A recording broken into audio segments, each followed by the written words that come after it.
Pecron's E3600 might just be the Delta Pro killer. This thing is cheap, super expandable, and it's fucking ugly. But if it works like Pecron says it does, it might just be the best bang for your buck power station on the market.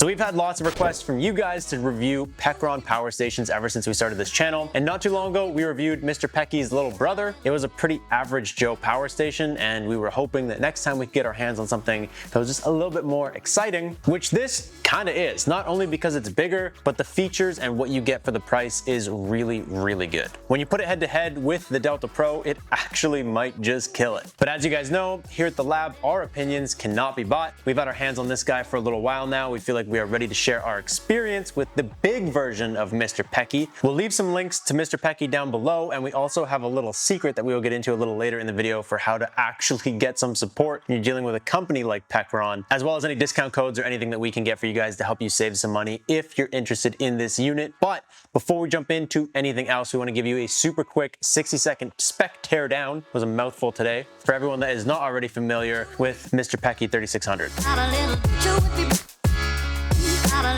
First up, this thing weighs 79 pounds, so it does pass the tiny baby lift test, even though it weighs almost as much as he does. It has a 3072 watt-hour battery bank, and it can be expanded up to 15.4 kilowatts with 4 batteries, and each battery individually only costs 900 bucks. Good deal. It's got a 3600 watt output on the inverter with a surge of up to 7000, or does it? And just like the EcoFlow, if you pair two of these together with the dual voltage hub, you can get a 7200 watt output and 240 volts from two of these units right here. It's got a 2400 watt solar input. It's actually two 1200 watt strands, but really good compared to the battery size. No complaints. And when it comes to ports, this has two expansion battery doinks sticking out the side right here. We got 4 USB A's, 2 USB C's. We got 12 volt car socket. We got an XT60 output. We have a 12 volt barrel connector. You got 420 volt house plugs, and you have an actual true 30 amp plug on the front of this thing. You also have another barrel connector for input, and then you have two XT60 connectors. No one cares what they're called, for your 1200 watt, two of them solar inputs. On the side over here, you also have your AC wall plugs, so you can charge this thing directly from the wall, as well as a communication port, which you don't normally see on power stations. In terms of the screen, this thing's actually really nice. We'll get into it a little bit later. It also has an app, which is honestly pretty freaking good. And this thing has been on a permanent sale since it launched at $15.99. We also have a discount code for you guys to save a little bit of extra money, but that makes this honestly a really good deal.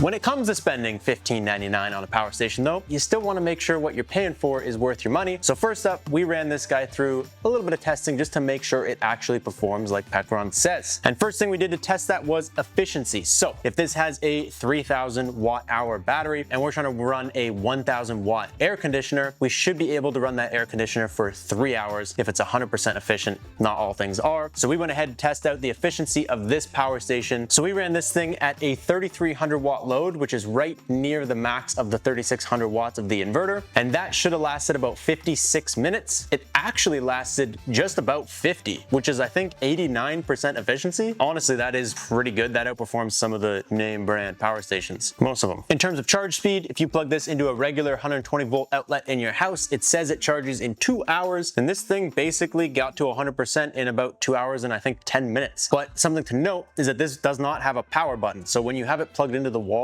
if you don't have an inverter on and running, it's always using power just to stay on. Don't let it overcharge, because I let this thing run for another hour and a half after it's at 100%, and it just continued to suck power out of the wall, even though the power wasn't going anywhere. But point is, it did actually charge in about the 2 hours it said. And when it comes to surge rating, this is rated for 7000 watts. It's got a 3600 watt inverter, and I like to run them just a little bit above just to see what you can make happen. We were able to run this thing at 4300 watts for almost a minute, which is really impressive. So if you accidentally overload it, you have enough time to figure out what you've done before it shuts off. Anything more than that though, as soon as you try to cross about 4500 watts, it's a split second and it's off. So I'm not sure if it actually will surge to 7000 or not, but if it does, you better hope it's quick. When it comes to sound on this thing though, it sounds like a Dell computer from 2006 in the library of your grade 7 classroom trying to mine Bitcoin.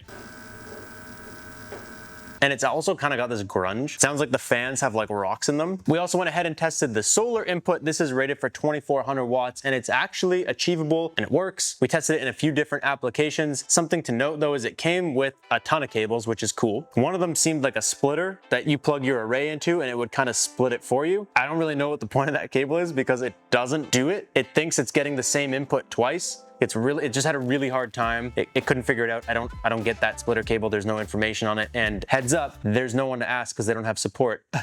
So we don't know what the fuck's going on with that cable. Don't use it, throw it away. But you can get 1200 watts if you go buy a second of the original cable. Why am I talking so much? And the last thing we tested was pass-through. So when you have a load running off of the inverter and you want to charge it up at the same time, can you keep that load running and use the rest of the power to put it into your batteries? And the good news is this works with both solar and AC.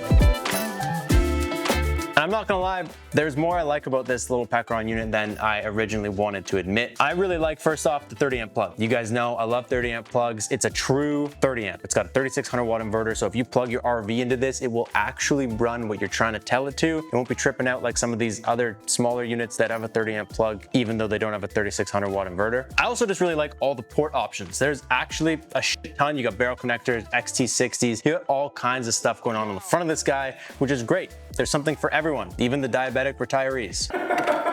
I also really like that this is extremely expandable. We haven't got our hands on the expansion batteries yet, but you can expand this thing up to 30.8 kilowatts with 2 units and 8 expansion batteries, which, when we did the math, is actually a pretty good deal. You can get those 2 units and 8 batteries for just about $10,000, and that gets you a total system size of 30-point-something kilowatt hours and a 7200 watt inverter. When you compare that to like a Delta Pro Ultra, you get your 7200 watt inverter and 3 expansion batteries, which only gets you to 18 kilowatts of storage, and that costs $11,000. I mean, dude, the proof's in the pudding is what they say. Great price. You can't argue the price. I really like the price. We really like the price here at the lab. You can't argue a good deal, especially when the thing works. And the final thing that I really like about this unit is the screen. This is one of the first power stations with a screen that actually does something, doesn't just show you stuff. It's a full touch screen. You can go in here, change settings. You can look at all the different battery cell voltages. You could change your input. You could change like solar input from 2 individuals to a parallel. You can do and view all kinds of stuff. And there's even a simple mode if it looks too confusing and you just want to make everything kind of like easy to look at. Really good one for the diabetic retirees.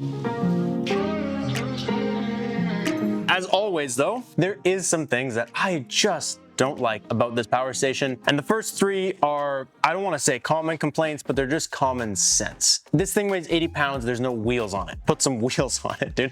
It's like, what are you doing? Where's the wheels at? Second one, these little Blue Eddy, little doinky flaps, they're just annoying. They rip off, they're not good. And there's also just no light on this unit. I know, I'm a big light guy and I gripe about it all the time. But when I have a power outage at my house and I cannot see, and I also have to carry this thing because it's 80 pounds with 2 hands, I don't have another hand to hold a flashlight. So it actually is annoying as hell that there is no light built into this unit. That's it, I said it, I'm moving on. Next up, probably the more important thing to note with Pecron is that there is no real support. And this is a problem for a lot of power station and just solar companies in general, but Pecron has no phone number. You can't call them, there's no way to reach them, which is kind of annoying. They have an email, which they will answer if you're trying to buy something, but they stop answering once you've spent money and you're looking for help. The only thing that we can see that is like active is a Facebook group that you can join. I don't even know if Pecron's in the Facebook group or if you're just chit-chatting with Pecron enthusiasts. Yeah, dude, a Facebook group is not for me. This is America. You're selling this product in America. We want help and we want it yesterday. We don't want to join a Facebook group and chit-chat with Dave from Nebraska. Pecron's been in existence for like 12 years and they have not put a single ounce of their earnings into